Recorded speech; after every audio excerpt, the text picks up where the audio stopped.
अभ्युदय प्रस्तुत करता है शिव कथा सीरीज का दूसरा भाग। पहले भाग में हमने यह जानने की कोशिश की थी कि शिव हैं कौन और पाया कि वे विश्व चेतना, विश्व रूप आदि योगी हैं। अब हम जानने की कोशिश करेंगे उनका और उनके भक्तों के बीच कैसा अलौकिक संबंध है। हिंदू धर्म में शिव के एक से बढ़कर एक भक्तों के वर्णन मिलते हैं, किंतु आज हम ऐसे भक्त की भक्ति भावना को देखेंगे जो किसी भी पूजा विधि को नहीं जानता था और उसने पूजा में अज्ञानतावश हर वह काम किया जो शास्त्र विरुद्ध है और जिसे पाप माना जाता है। फिर भी शिव ने उसे दर्शन दिए। वह इस बात को सिद्ध करता है कि शिव केवल अपने भक्त के भाव देखते हैं, पद्धति नहीं। तो चलिए उसकी कथा जानते हैं।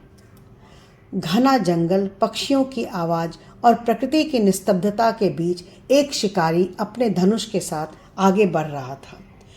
वह कोई साधारण शिकारी नहीं था, उसका नाम था थिन्नन। वह जंगल में शिकार करके जीवन बिताता था। मूल रूप से वह एक तमिल भील परिवार में जन्मा। इनके पिता का नाम राजा नाग और माता का नाम उडपुरा था। एक बार थिन्नन आखेट करते करते बहुत दूर जंगल में निकल गया। वहाँ उसे एक अत्यंत ही प्राचीन और जीर्ण मंदिर दिखा। जब वह उस मंदिर के अंदर पहुंचा तो उसे एक दिव्य शिवलिंग के दर्शन हुए। उसके दर्शनों से ही थिन्नन के मन में शिव भक्ति का संचार हो गया। उसने तुरंत ही उस मंदिर को साफ किया। उसके मन में उस शिवलिंग की पूजा करने का विचार आया, पर उन्हें शिव पूजा के बारे में कुछ पता नहीं था। तब उन्होंने सोचा कि शिव को कुछ खाने और पीने को ही दे दिया जाए।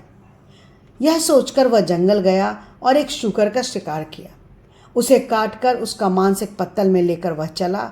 जल के लिए कोई और उपाय ना दिखा तो उसने अपने मुंह में ही जल भर लिया। वह सारा सामान लेकर मंदिर आया तो देखा शिवलिंग पर कुछ सूखे पत्ते टूटकर गिर गए हैं। उसने अपने पैर से शिवलिंग से पत्ते हटाए, मुख में रखे जल से महादेव का अभिषेक किया, फिर उन्हें भोग के रूप में मांस अर्पण किया।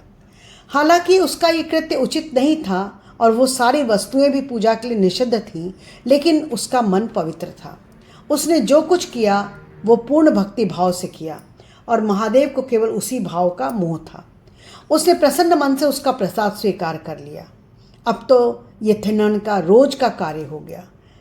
वह प्रतिदिन उसी प्रकार पैरों से पत्ते साफ कर मुंह के जल से शिवलिंग का अभिषेक कर उन्हें मांस अर्पण करने लगा।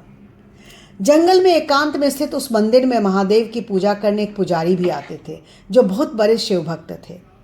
थिन्नन के पूजा करने के बाद अगले दिन जब वे आए तो देखा कि पूरे मंदिर में यहाँ वहाँ मांस के टुकड़े पड़े हैं। वे बड़े दुखी हुए और तत्काल मंदिर को जल से धोकर पूजा की और स्वच्छ पुष्प चढ़ाए। किंतु अब रोज रोज उन्हें मंदिर में मांस मिलने लगा। यह देखकर एक दिन उन्होंने निश्चय किया कि वे पता करके रहेंगे कि कौन है जो रोज मंदिर को अपवित्र कर देता है। यही सोचकर वे रात को वहीं रुक गए। रोज की भांति थिन्नन आया और उसने पैर से पुजारी द्वारा शिवलिंग पर चढ़े पुष्प हटाए, मुंह के जल से उनका अभिषेक किया और फिर शिवलिंग पर मांस चढ़ाया। पुजारी मंदिर के कोने से छिपकर देख रहे थे। उन्हें यह देखकर बड़ा क्रोध आ रहा था। वे ये तो समझ गए कि वह ऐसा केवल भक्ति के कारण कर रहा था, जानबूझकर नहीं, किंतु फिर भी उन्हें उसका कार्य बड़ा घृणित लगा।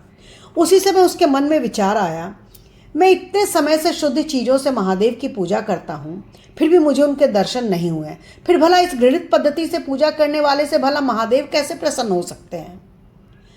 वे पुजारी भी महादेव के भक्त थे, इसलिए अपने भक्त का अभिमान भंग करने के लिए शिव ने एक लीला रची। थिन्नन ने देखा कि अचानक शिवलिंग की एक आंख से रक्त बहने लगा है। अपने आराध्य की ऐसी दशा देखकर वह अत्यंत दुखी हुआ। उसने पास पड़ी जड़ी बूटियों को शिवलिंग के नेत्र पर लगाया, किंतु रक्त का बहना नहीं रुका। उसे समझ नहीं आया कि क्या करना है। उधर छिपकर सब देख रहे उस पुजारी को भी कुछ समझ नहीं आया। उसे लगा कि अवश्य उसके इस कृत्य से महादेव अप्रसन्न हो गए हैं और उनके नेत्रों से रक्त बह रहा है। उधर थिन्नन मारे दुख के रोने लगा।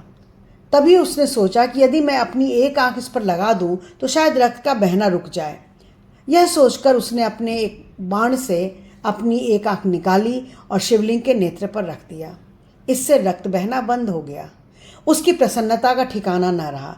तभी शिवलिंग के दूसरे नेत्र से रक्त निकलने लगा। अब तो उसको इसका उपचार मिल चुका था, इसलिए उसने अपना दूसरा नेत्र भी निकालने का निश्चय किया। तब उसे ध्यान आया कि दूसरा नेत्र निकालने पर तो वो कुछ देख नहीं पाएगा, फिर सही स्थान पर नेत्र कैसे लगा पाएगा। यह सोचकर उसने अपने पैर का अंगूठा शिवलिंग के नेत्र पर रखा ताकि वो नेत्रहीन होकर भी अपने नेत्र सही स्थान पर लगा पाए।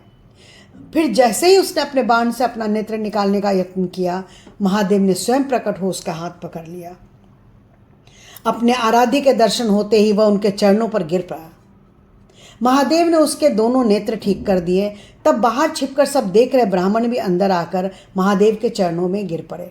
उन्होंने कहा, हे महादेव, मेरे मन में अहंकार आ गया था कि मैं आपका सबसे बड़ा भक्त हूँ, किंतु आज थिड्डन ने मेरा यह अभिमान तोड़ दिया। इसके कारण ही मुझे आज आपके दर्शनों का सौभाग्य मिला है। आज मुझे समझ आ गया कि आपको केवल भाव से ही प्राप्त किया जा सकता है, किसी पूजा पद्धति से नहीं। तब महादेव ने दोनों का आशीर्वाद दिया और अंतर ध्यान हो गए। तब से थिन्नन कणप्पा कहलाने लगे। तेलुगु में कणु आँख को कहते हैं, यानी कणप्पा का अर्थ हुआ आँख अर्पित करने वाला। वर्तमान में आंध्र प्रदेश के तिरुपति जिले के कालहस्ती नामक जगह पर शिव का वही शिवलिंग श्री कालहस्ती महादेव के नाम से स्थापित है। मान्यता है कि भक्तराज कणप्पा ने इन्हीं शिवलिंग पर अपने नेत्र अर्पण किए थे। आशा है आपको भक्त कणप्पा की ये कहानी अच्छी लगी होगी।